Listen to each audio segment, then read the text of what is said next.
Hello, welcome everyone. In our next session, we will talk about the switch on to fault protection function. So simply, switch on to fault protection function is one of the additional function in the distance protection relays, and it's a protection function providing a fast tripping if the line breaker is closed on a fault line, and this function used to reduce the trip time to 0 second.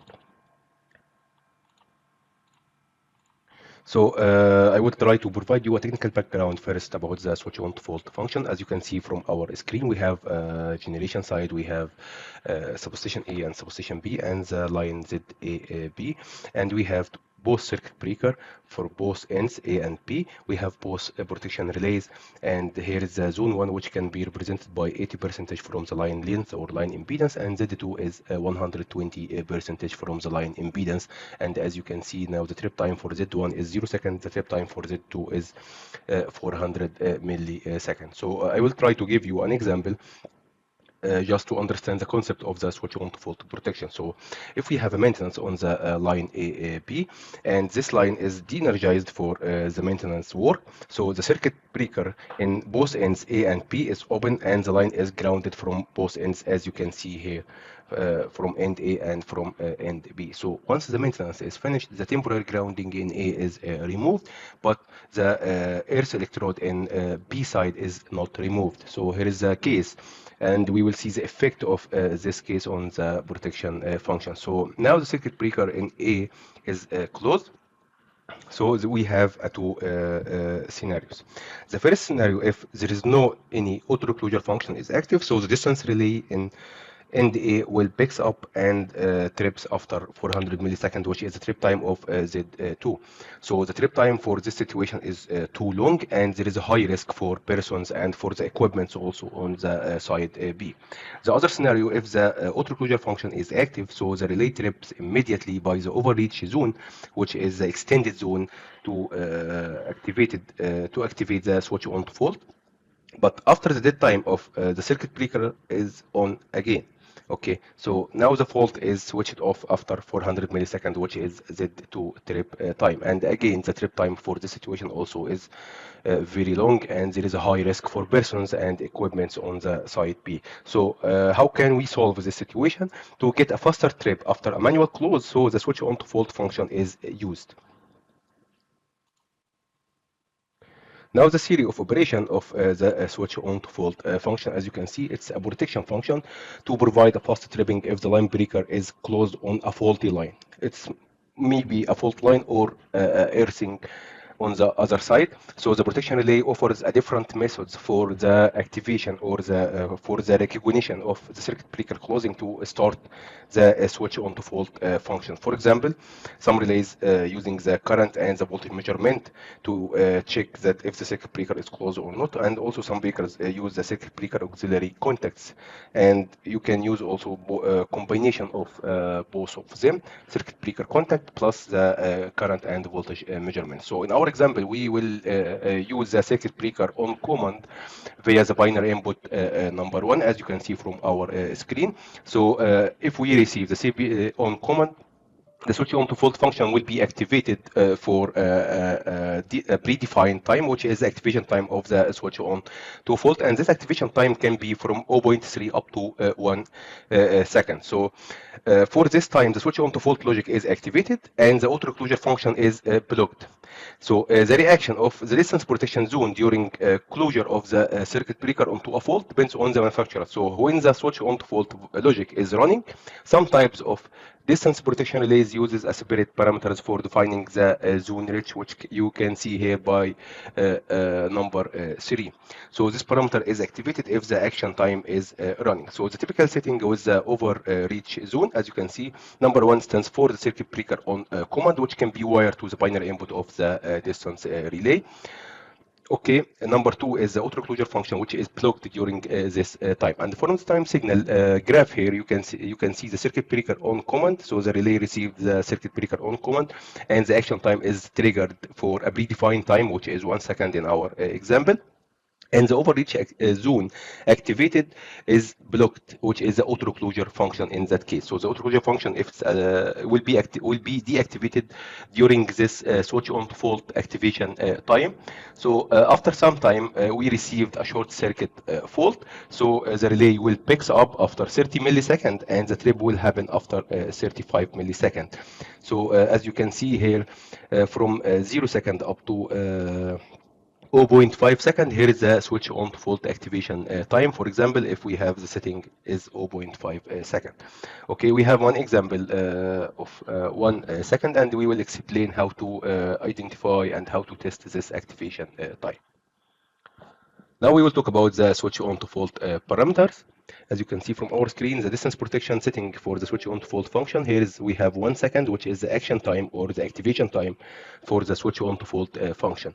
And it's activated with the overreach zone, so the zone reached during the switch on to fault protection function. And this overreach zone, it's called extended zone in some of the protection relay. So this extended zone will be occasionally activated if the protection relay receives the manual close command of the circuit breaker, otherwise it will be deactivated.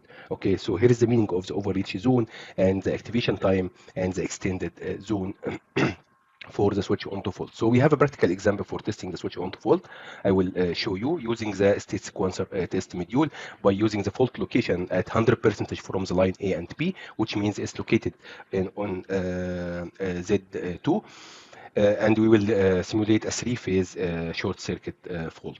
Okay, so I will show you how to test the switch on to fault function by the state sequencer module. You can use the state sequencer test module to define all the parameters, all the manners of different tests by using the states. Okay, so we will define number of states. In this context, each state corresponds to a specific current, voltage, and binary signal, which can be freely defined by the user.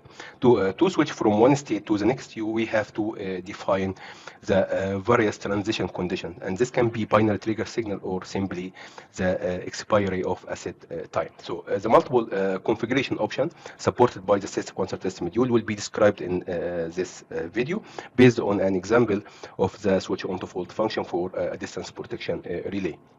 So once we insert the state sequencer test module in the OCC file, we have to look to the Omicron Ohm's law. As you know, it starts with O, which is the test object or the protection relay parameter settings. Then H stands for the hardware configuration. So you can configure the number of voltage, number of current channels, the binary input signals for the CMC or binary output signals. And then you have to insert test module stands for M.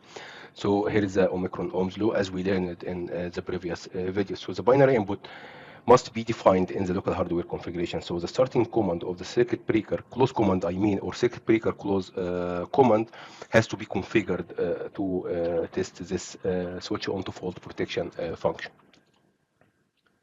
I will try to show you how to define the state sequencer states. So as you can see here, we will configure the states to test the logic described in the first slide. So the energizing of the line is simulated for this purpose. So the stage number 1, we will simulate the circuit breaker open with 0 voltage, 0 current. Then after 800 milliseconds, the zone to state 2, will simulate the circuit breaker closed, which means the voltage is rated voltage and the current will be 0 for 800 milliseconds.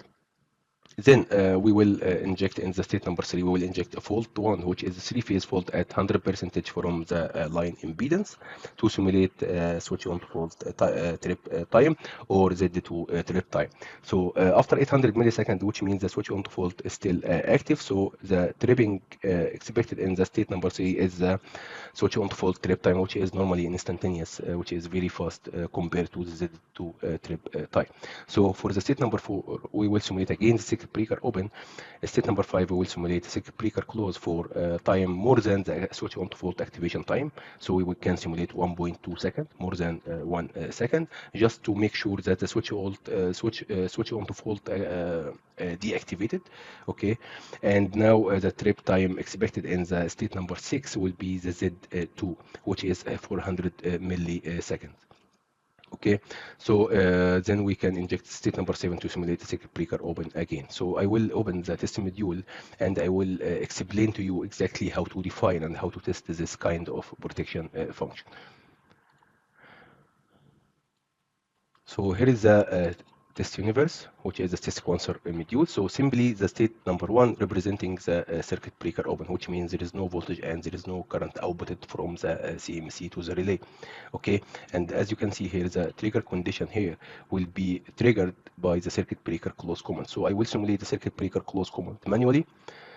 Then after getting the trigger by using the binary input number 3 of the CMC, it will transfer or it will go directly to the state number 2. State number 2 now, we can simulate the circuit breaker close, which means voltage is rated values and the current still 0 because the circuit breaker in the other side is still open. So here is the circuit breaker close status, and we can define the the time out here to be 800 milliseconds, just to be less than the switch on to volt activation time. In our setting we have 1 second, so we put this value 800 millisecond, and we can define the trigger option here to be time out with 800 millisecond, which means I don't need any binary signals to trigger the state. State number 3, we can simulate 3-line fault at 100% from the line impedance. So here you have to select the Z at I constant, Z percentage at I constant, and you can select the fault type or the fault loop to be 3-phase and 100% from the line length at the line angle.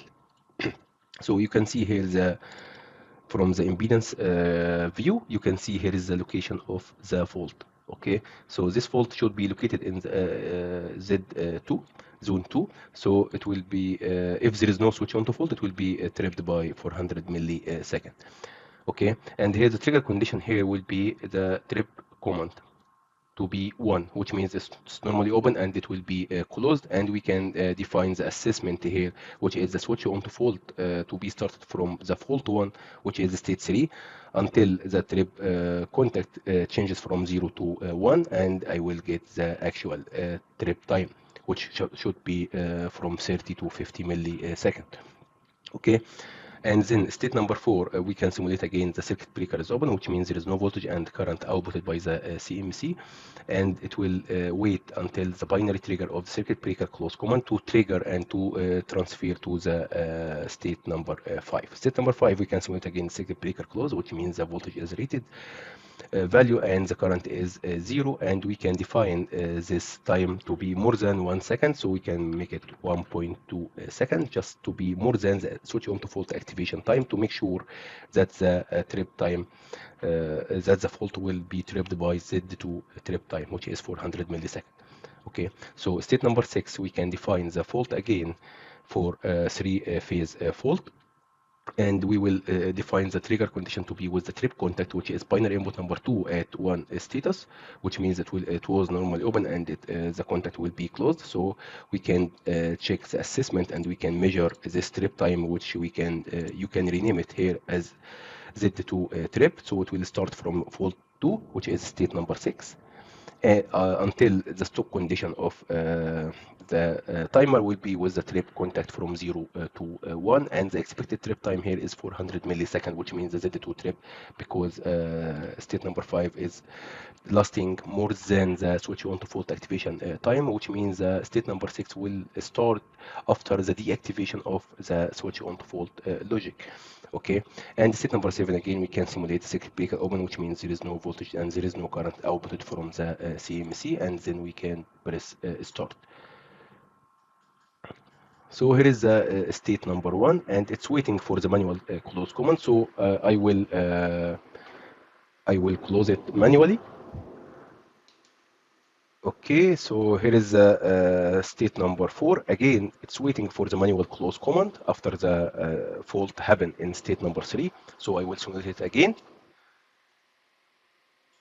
Then you will find the trip time for both scenarios. So for the first scenario, switch on to fault is activated because still active, because this time is less than 1 second, which is 800 milliseconds. So the fault 1 will be tripped by the switch on to fault, which is very fast compared to the Z2 trip time. On the other hand, the fault number 2 will be tripped by Z2 trip time because the switch on fault is deactivated due to this long time, which is more than 1 second, more than the switch on fault activation time. So here is the Z2 will be tripped by 400 milliseconds, as you can see. And here is how to the theoretical and the practical part of the switch on fault functions. Thank you.